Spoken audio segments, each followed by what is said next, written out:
We're just taxiing out onto the runway to take off here at the Davis-Monthan Air Force Base near Tucson, Arizona. And why are we here?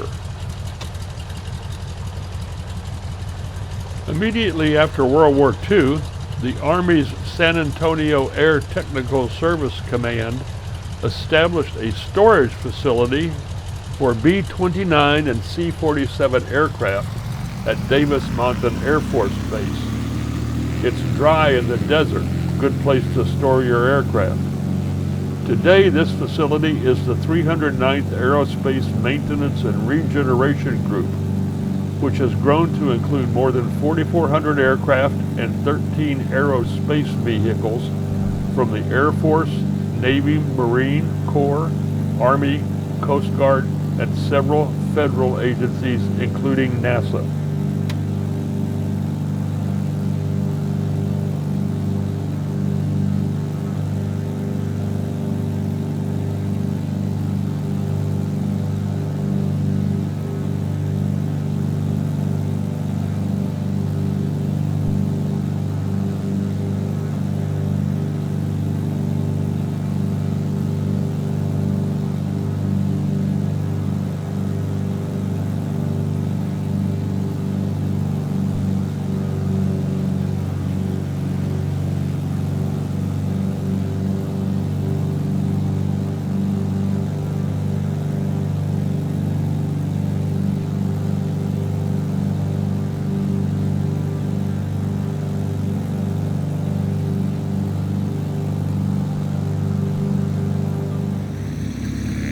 The Davis-Monthan field was chosen because of Tucson's low humidity, infrequent rainfall, alkaline soil, and high altitude at 2,550 feet, reducing rust and corrosion. The hard soil makes it possible to move aircraft around without having to pave the storage areas.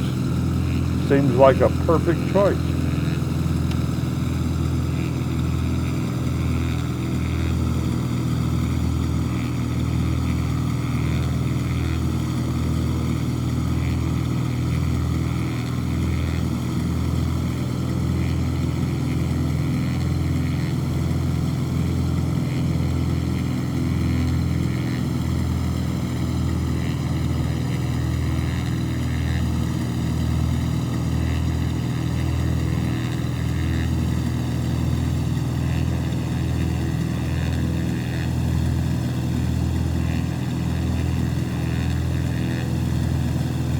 This storage area is affectionately referred to as the boneyard, and there are 4 categories of storage for aircraft here. The first is long-term, where aircraft are kept intact for future use. The second is parts reclamation, where aircraft are kept, picked apart, and used for spare parts. The third is flying hold. Aircraft are kept intact for shorter stays than long-term. And finally, there's excess of DoD needs. Aircraft are sold off while in whole or in parts.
An aircraft that's going into storage receives the following treatments.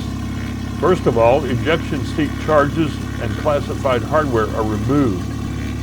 Second, all aircraft are carefully washed with fresh water to remove environmental residue, and then they're allowed to drive. Third, the fuel system is protected by draining it, refilling it with lightweight oil, running engines to coat the system, plumbing and engines, and then draining it again. This leaves a protective oil film. Fourth, the aircraft is sealed from dust, sunlight, and high temperatures. This is done using a variety of materials, including a high-tech vinyl plastic compound that is sprayed on the aircraft.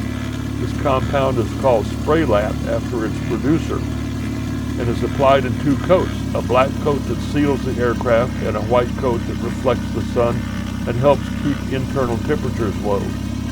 The plane is then towed by a tug to its designated storage position, and that's where it goes into the boneyard.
This site has been used for filming scenes in several films and television productions, despite the security of the base. The most recent and notable of these is Transformers: Revenge of the Fallen. The exterior scenes of the Smithsonian Institute were set in this location at the boneyard. The 1986 film The Wraith, starring Charlie Sheen, had some scenes that were shot here. And it was also featured in an episode of TNT's The Great Escape.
So now I'll drag out the old drone camera and we'll take a look at this place closer to the ground and cover a whole lot of the boneyard. And you'll be able to tell a lot more about the aircraft that are here.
Well, just a little bit more low flying over the boneyard, and then we'll land and get you out of here.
Well, I hope you enjoyed your visit to the boneyard here at the Davis Mountain Air Force Base. I really appreciate you riding along with me, and I hope we got close enough to the ground for you to really see what's going on down there. It's a fascinating, fascinating place. Take care, and we'll see you on our next adventure, whatever that might be.